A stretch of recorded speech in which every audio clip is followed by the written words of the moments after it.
Bismillahirrohmanirrohim. Assalamualaikum warahmatullahi wabarakatuh.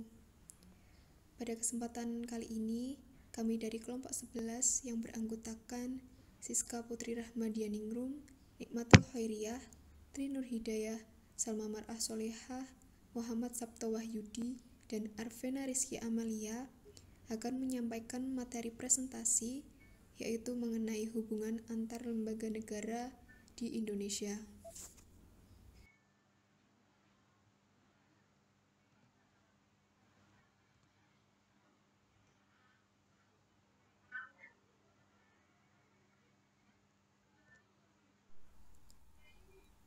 Sebelum masuk ke pembahasan materi mengenai hubungan antar lembaga, bahwa di Indonesia terdapat 3 lembaga utama, yaitu legislatif, eksekutif, dan yudikatif.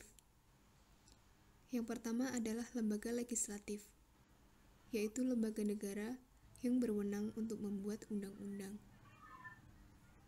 Yang kedua adalah lembaga eksekutif, yaitu lembaga yang bertugas untuk melaksanakan undang-undang. Dan yang ketiga adalah lembaga yudikatif, yaitu lembaga yang bertugas untuk mempertahankan pelaksanaan undang-undang. Dalam Undang-Undang Dasar Negara Republik Indonesia tahun 1945 sebelum perubahan, terdapat 6 lembaga tinggi negara, yaitu MPR sebagai lembaga tertinggi negara, serta DPR, Presiden, MA, BPK, dan DPA sebagai lembaga tinggi negara. Namun setelah mengalami perubahan Undang-Undang Dasar 1945, dinyatakan bahwa lembaga terdiri atas MPR, DPR, DPD, Presiden, BPK, MA, MK, dan KY tanpa mengenal istilah lembaga tinggi atau tertinggi negara.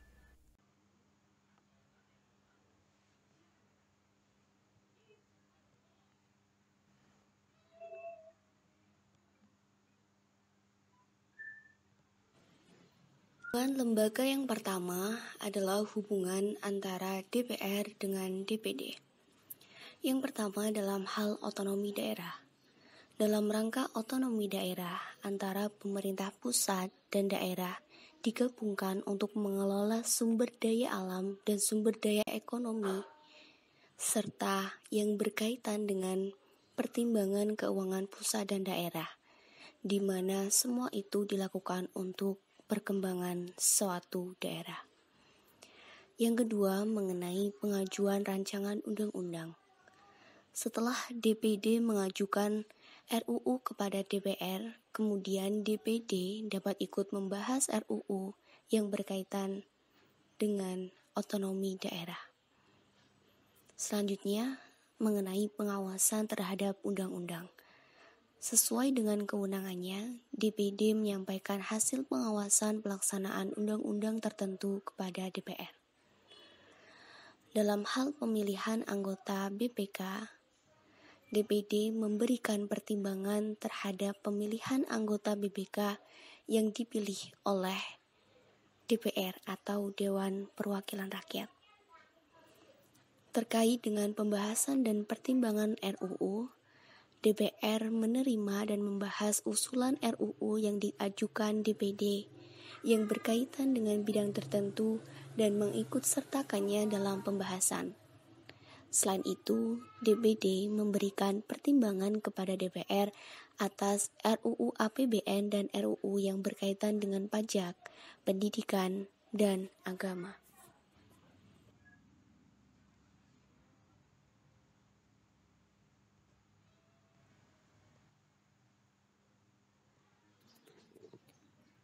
Hubungan lembaga yang kedua adalah hubungan antara DPR dengan Presiden.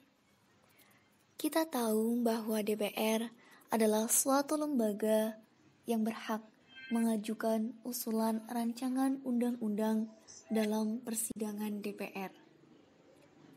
Kemudian, hubungannya dengan Presiden adalah Presidenlah yang berhak mengesahkan atau menyetujui rancangan undang-undang tersebut. Dalam hal pembahasan rancangan undang-undang, DPR dan Presiden adalah dua mitra yang sejajar. DPR dan Presiden bersama-sama membahas rancangan undang-undang tersebut yang kemudian dimusyawarahkan untuk mendapatkan persetujuan bersama. Dalam hal ikhwal kepentingan yang memaksa, Presiden berhak menetapkan peraturan pemerintah sebagai pengganti dari undang-undang. Sedangkan peraturan pemerintah tersebut disetujui oleh DPR. Hubungan antara Presiden dengan DPR terkait dengan kekuasaan pembentukan undang-undang. Kekuasaan DPR ini sesuai dengan ketentuan pasal 20 ayat 1 UUD 1945 hasil perubahan pertama. Sedangkan hak Presiden untuk mengajukan rancangan undang-undang tertuang dalam pasal 5 ayat 1 UUD 1945. Rancangan undang-undang yang telah diajukan kemudian dibahas bersama. Apabila RUU tersebut telah mendapatkan persetujuan bersama, maka RUU tersebut dapat disahkan menjadi undang-undang. Meskipun Presiden tidak mengesahkan RUU dalam waktu 30 hari, RUU wajib untuk diundangkan. Selain dalam pembuatan undang-undang maupun perpu, menurut Jasim Hamidi dan Mustafa Lutfi berpendapat bahwa hubungan Presiden dengan DPR juga terjadi dalam pengangkatan duta dan konsul. Hal ini sesuai dengan ketentuan pasal 13 ayat 2 UUD 1945 yang berbunyi 1. Presiden berhak mengangkat duta dan konsul. 2. Dalam hal mengangkat duta, Presiden memperhatikan pertimbangan dari DPR. Yang ketiga, Presiden menerima penempatan duta negara lain dengan memperhatikan pertimbangan dari DPR. Selain itu, dalam memberikan amnesti dan abolisi, Presiden harus memperhatikan pertimbangan dari DPR. Hal ini tertuang dalam pasal 14 UUD 1945.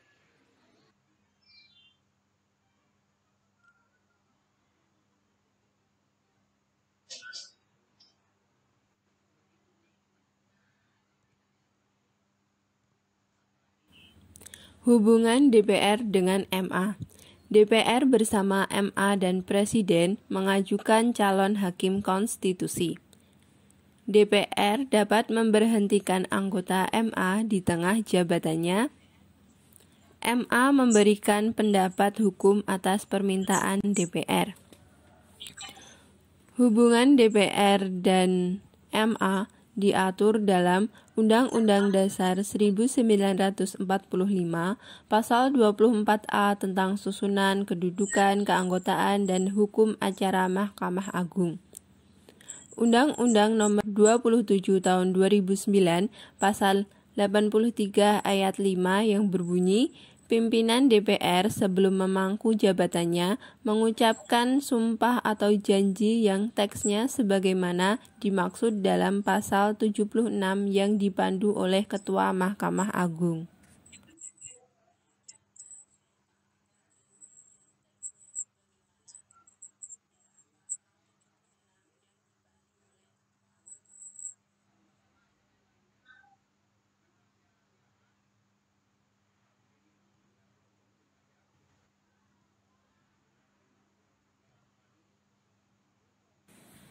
Hubungan DPR dengan BPK. BPK menyerahkan hasil pemeriksaan keuangan negara kepada DPR, DPD, dan DPRD. DPR menindaklanjuti hasil pemeriksaan atas pertanggungjawaban keuangan negara yang disampaikan oleh BPK. DPR memiliki kewenangan dalam memilih, mengangkat, dan pemberhentian anggota BPK. Ada banyak undang-undang yang mengatur hubungan antara DPR dan BPK. Antara lain, UUD 1945 pasal 23E ayat 2 yang berbunyi, hasil pemeriksa keuangan negara diserahkan kepada Dewan Perwakilan Rakyat, Dewan Perwakilan Daerah, dan Dewan Perwakilan Rakyat Daerah sesuai dengan kewenangannya. Undang-Undang Dasar 1945 pasal 23F ayat 1 yang berbunyi, anggota Badan Pemeriksa Keuangan dipilih oleh Dewan Perwakilan Rakyat dengan memperhatikan pertimbangan Dewan Perwakilan Daerah dan diresmikan oleh Presiden. Undang-Undang Nomor 15 Tahun 2006 Pasal 7 Ayat 1 yang berbunyi, BPK menyerahkan hasil pemeriksaan atas pengelolaan dan tanggung jawab keuangan negara kepada DPR, DPD, dan DPRD sesuai dengan kewenangannya. Undang-Undang Nomor 15 Tahun 2006 Pasal 7 Ayat 4 yang berbunyi, tata cara penyerahan hasil pemeriksaan BPK kepada DPR, DPD, dan DPRD diatur bersama oleh BPK dengan masing-masing lembaga perwakilan sesuai dengan kewenangannya. Undang-Undang Dasar 1945 menjunjung tinggi transparansi dan akuntabilitas pengelolaan dan pertanggungjawaban keuangan negara. Itulah sebabnya mengapa diberikan kedudukan tinggi, kebebasan, dan kemandirian kepada BPK. Maksudnya adalah agar BPK dapat melaksanakan tugasnya secara objektif. BPK dapat memeriksa dan melaporkan keuangan negara sebagaimana adanya, bebas dari pengaruh maupun tekanan politik.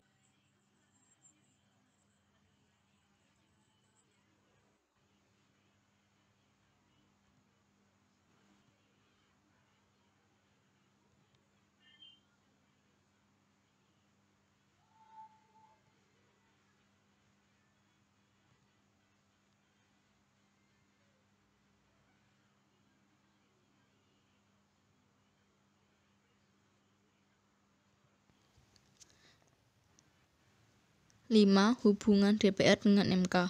Hubungan antar DPR dengan MK diatur dalam UUD 1945. 1. UUD 1945 Pasal 24C ayat 2 yang berbunyi, MK wajib memberikan putusan atas pendapat DPR mengenai dugaan pelanggaran oleh Presiden dan atau Wakil Presiden menurut Undang-Undang Dasar.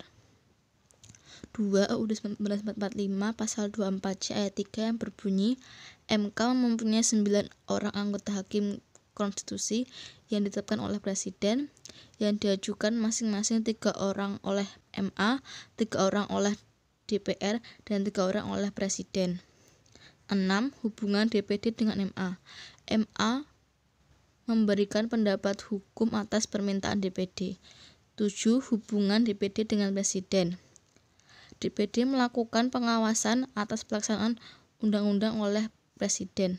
Hubungan antar DPD dengan Presiden juga diatur dalam UUD 1945. 1. UUD 1945 Pasal 23 ayat 2 yang berbunyi, rancangan undang-undang anggaran pendapatan dan belanja negara diajukan oleh Presiden untuk dibahas bersama DPR dengan memperhatikan pertimbangan DPD. 2. UUD 1945 Pasal 23 ayat 3 yang berbunyi, apabila DPR tidak menyetujui rancangan anggaran pendapatan dan belanja negara yang diusulkan oleh Presiden, pemerintah menjalankan anggaran pendapat dan belanja negara tahun yang lalu. 3. UU Nomor 27 Tahun 2009 Pasal 227 ayat 3 yang berbunyi, keanggotaan DPD diresmikan dengan keputusan Presiden.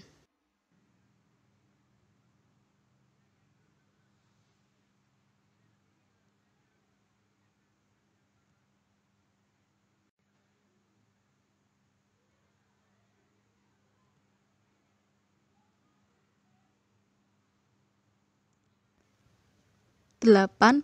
Hubungan DPD dengan BPK. Hubungan antar DPD dengan BPK diatur dalam 1.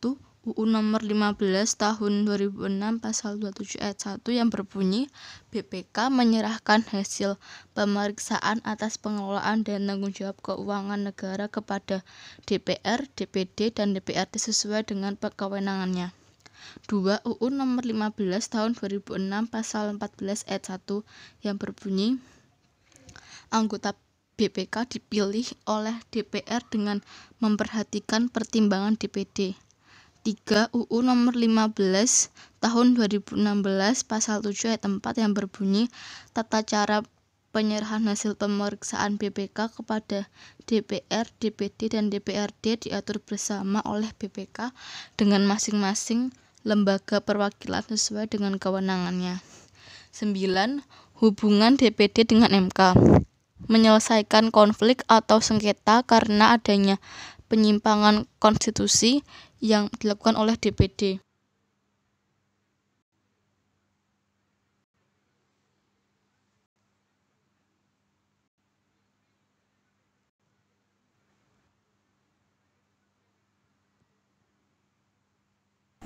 Hubungan Mahkamah Agung dengan Presiden.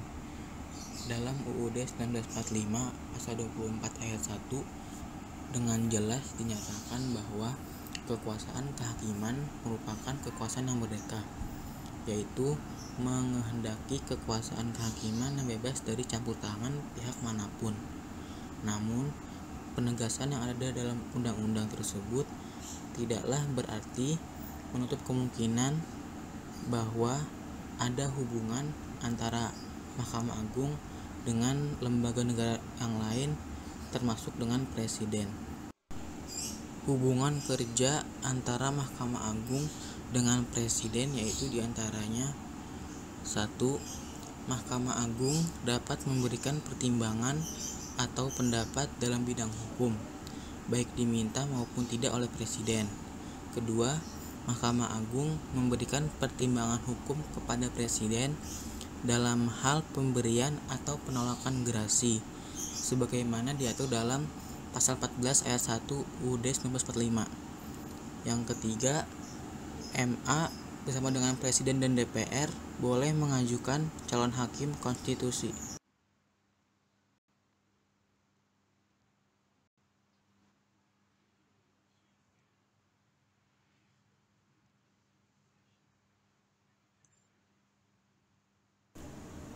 Hubungan kerja antara Presiden dengan BPK, yaitu yang pertama, Presiden meresmikan anggota BPK.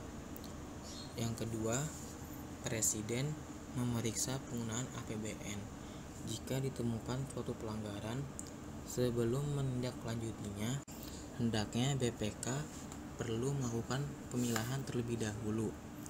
Jika temuan bersifat administratif, maka perlu diserahkan kepada instansi pengguna anggaran negara. Sedangkan jika temuan yang sifatnya pidana, maka BPK melaporkannya kepada pihak pengadilan. Dalam menjalankan tugasnya, ada baiknya BPK melakukan kerjasama dengan KPK. Hubungan kerja antara Mahkamah Konstitusi dengan Presiden diantaranya yaitu: pertama, Mahkamah Konstitusi menjaga dan memeriksa pelaksanaan UUD oleh Presiden. Yang kedua, Presiden dapat menetapkan hakim konstitusi yang dimiliki oleh MK. Yang ketiga, MK dapat memutuskan sengketa antara Presiden dengan lembaga lainnya. Seperti contoh, MK memeriksa, mengadili, dan memutus dugaan DPR kepada Presiden tentang pelanggaran hukum yang berupa pengkhianatan terhadap negara, korupsi, penyuapan, tindak pidana berat, perbuatan tercela, dan tidak lagi memenuhi syarat sebagai Presiden dan atau Wakil Presiden.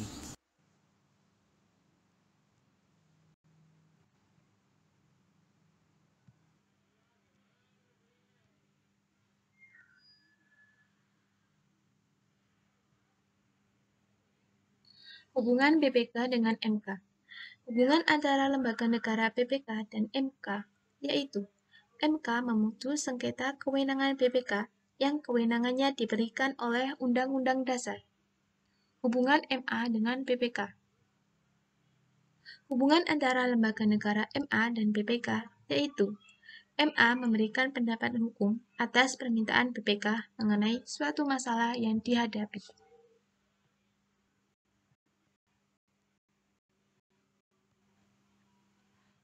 Hubungan MA dengan MK. Pertama, Mahkamah Agung bersama dengan Mahkamah Konstitusi melaksanakan kekuasaan kehakiman di Indonesia.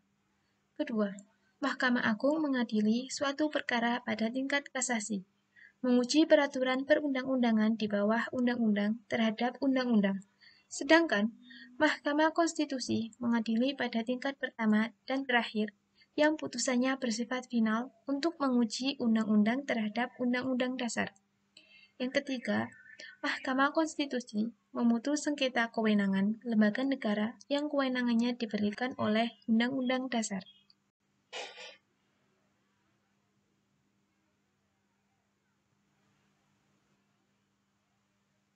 Sekian presentasi dari kelompok kami. Apabila ada kesalahan, mohon maaf. Wassalamualaikum warahmatullahi wabarakatuh.